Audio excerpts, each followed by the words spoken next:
सतरे ए संसार कहार ड्रेस देखी छोट बड़ भाविया ठीक नुहे। तार कर्म ही ताकू छोट बड़ करें। ये छोट पिलाटी ही प्रमाण करदेला ता कर्मटी बहुत बड़ आ बहुत बुद्धिमान। तो लगी ये स्टोरीटा निहाती देखंतु ये छोट पिलाटीर कहानी। तो गाइज रविवार सकाल 6टारे ये वीडियोटी शर्मा प्रोडक्शन यूट्यूब चैनल रे अपलोड हम। तो आप देखु और एंजॉय करूँ।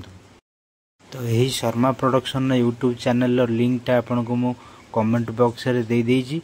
तो आप मैंने जाई चेक कर दियंतु और सब्सक्राइब कर दियंतु यदि आप मैंने वीडियो देखिए चाहूँगी तो सब्सक्राइब करने। तो गाइज ये वीडियोटी पूरा वर्षा रे शूटिंग होइजी। आप मैंने देखो बहुत कष्ट होइजी वीडियोटी करने आ निहाती लाइक गोटे ना करेंगे। तो गाइज ब्लॉग टी रखुची आज एति ब्लॉग टी। जय जगन्नाथ।